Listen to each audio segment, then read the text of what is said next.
실제로 이 판례가 출제된다면 결국은 재형법정주의 끼어팔기식으로 출제될 수 있고, 그런 식으로 출제될 때 우리는 겨울따라 캡숑짱. 자, 4번 판례 보겠습니다. 4번 판례는 보시는 바와 같이 마약류 관련하는 법률 위반죄 사건 관련 판례인데요. 이 판례는 출제 가능성 아주 과감하게 10% 미만으로 예측해 봅니다. 왜냐면은 이 판례를 정확히 이해하기 위해서는 어떤 단어에 대한 초정밀 해석 작업이 필요한데, 아니 그 출제 교수님들께서 초정밀 해석 작업을 과연 하실지 의문이 들기 때문입니다. 그래도 출제 가능성이 제로는 아니잖아요. 제로는 아니기 때문에 만약에 출제될 것을 대비해서 한번은 살펴볼 겁니다. 근데 실제로 이 판례가 출제된다면 결국은 재형법정주의 끼어팔기식으로 출제될 수 있고, 그런 식으로 출제될 때 우리는 겨울따라 캡숑짱 졸렬비법 있죠. 예, 그 졸렬비법을 동원하면 됩니다. 졸렬비법으로서 풀어버리는 방법에 대해서 한번 살펴보도록 하겠습니다. 이 판례의 내용을 개략적으로 살펴보면 결국은 이러합니다. 의사가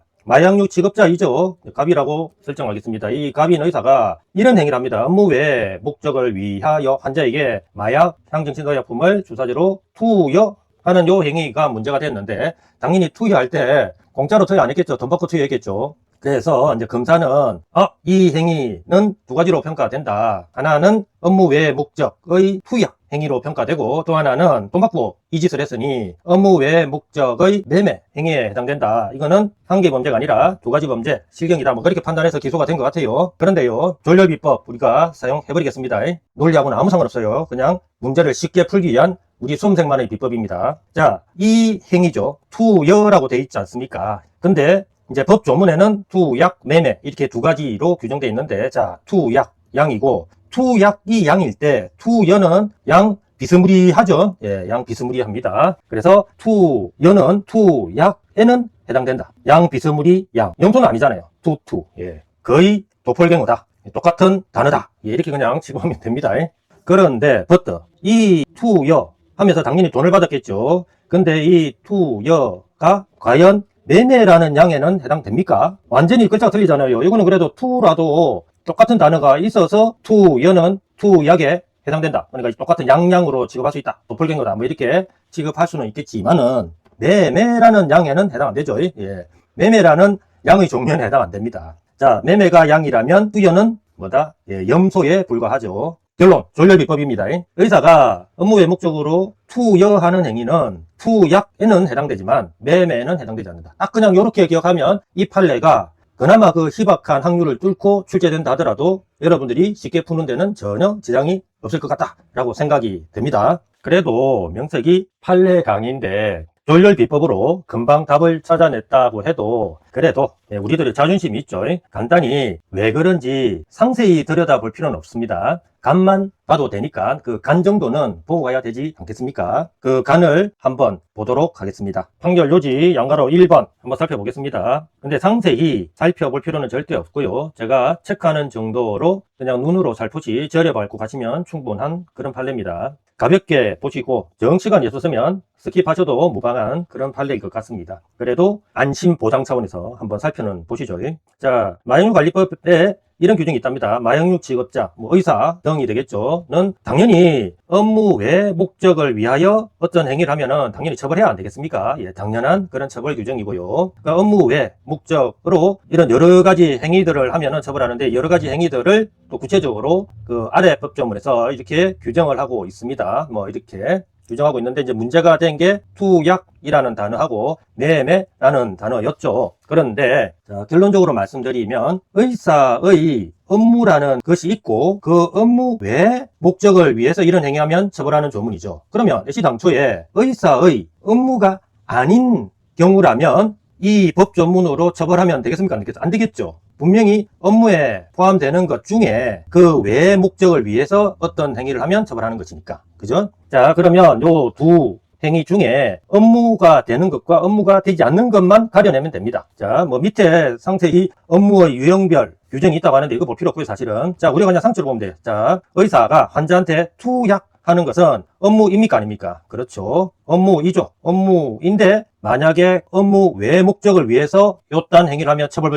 당연히 해당 법 조문으로 처벌하는 것 너무나 당연한 내용입니다. 그런데 의사가 마약을 돈을 받고 파는 직업 종사자입니까? 그건 아니죠. 돈 받고 판다? 의사의 업무에 마약을 매매하는 그런 내용이 있겠습니까? 상식적으로. 그렇죠. 의사에게 이런 마약류 취급 자격을 준 취지는 치료 목적의 취지였겠지, 돈을 받고 장사를 하라 라는 취지가 아니지 않습니까? 그죠? 그래서 시당초에 이 매매라는 것은 의사의 업무 자체가 아닙니다. 그러면 업무 자체가 아니니까 어떤 이런 행위를 했다고 해도 이 해당 법조문으로는 처벌할 수 없죠. 이 해당 법조문은 분명히 어떤 업무에 해당되는데 그 업무 외의 목적을 위해서 그 행위를 하면 처벌하는 거니까, 매매처럼 애시당초에 그 업무에 해당되지 않는 행위를 하는 경우는 이 법조문이 아니라 굳이 생각해보자면 마약류 취급자 아닌 자의 처벌 규정으로 처벌하면은 모를까? 이 규정으로는 처벌할 수가 없죠. 규정이 이러니까. 그죠? 바로 이 판례의 개략적인 내용이 그런 것입니다. 그 아래에서 등장하는 이런 문구 있잖아요. 마약류 취급자별로 허용되는 마약류 취급 행위 유형. 이게 뭡니까? 이게 바로 업무 유형입니다. 근데 우리가 상식적으로 아까 살펴봤지만은 의사의 업무 유형, 우리가 규정을 들여다보지 않아도 투약, 매매 중에 투약은 업무 유형에 규정되어 있을 것 같고요. 의사로서. 매매는 의사로서 업무 유형, 이 허용되는 행위 유형으로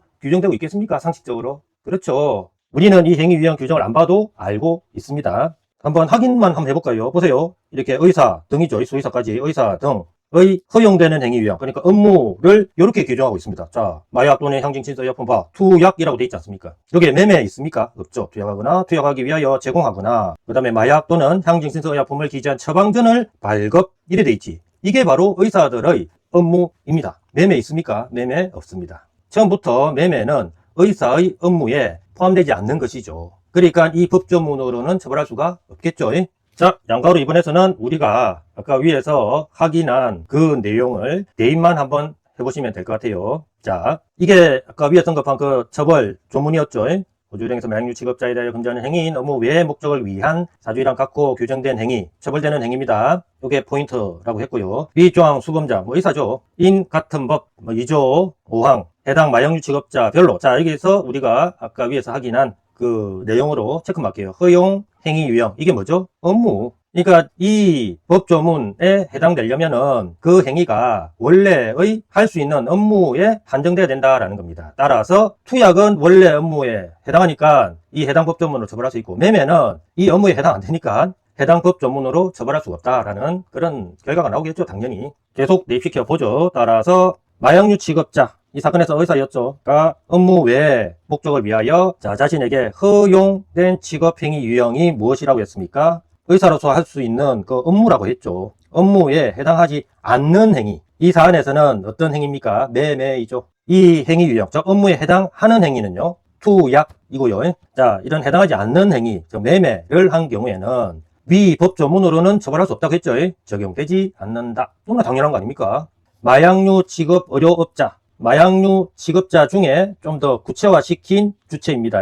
별 의미는 없어요. 의료업자인 의사, 본 사건의 피고인이었죠. 경우 허용, 행위, 유형 이런 거 나오면 무조건 업무 이렇게 대입하면 됩니다.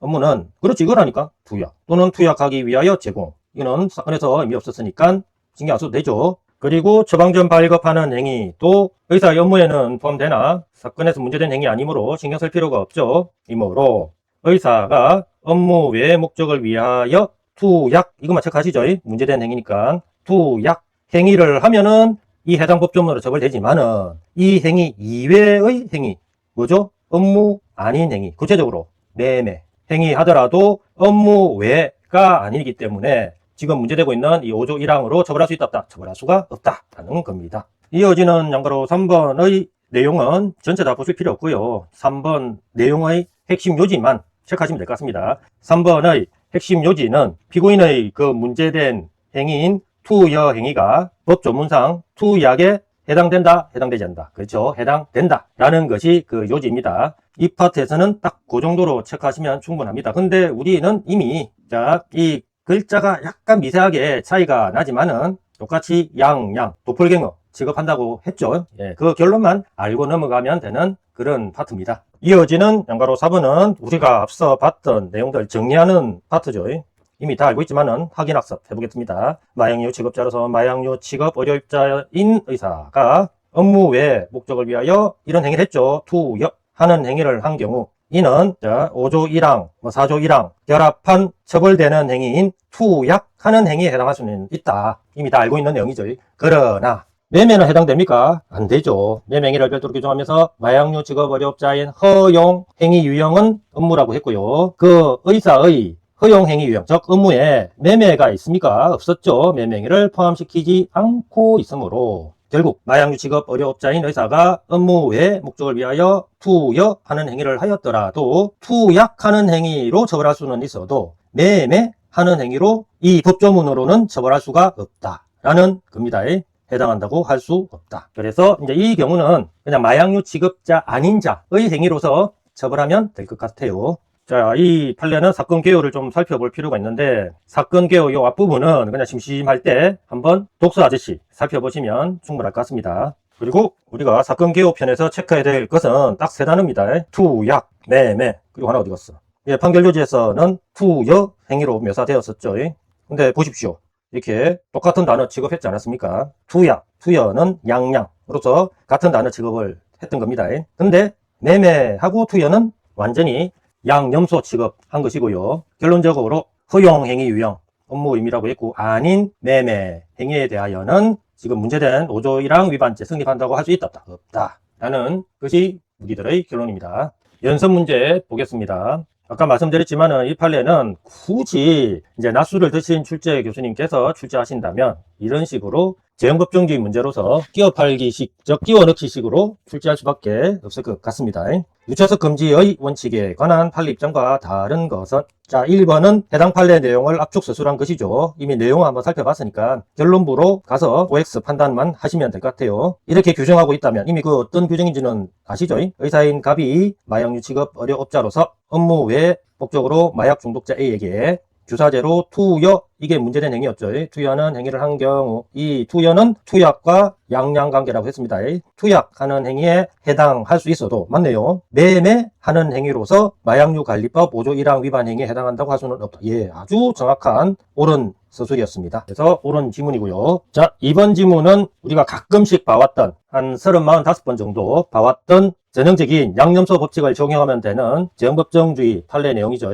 양에 해당되는 거 빨리 찾아보십시다. 어떤 문제된 행위가 자 의료법 21조 1항 가로에 그 법조문 내용이 있는데 자 이런 거구나. 상세히 기록하고 서명하여야 된다라고 규정하고 있고 이를 위반하면은 처벌하는 규정이 이제 존재했겠죠.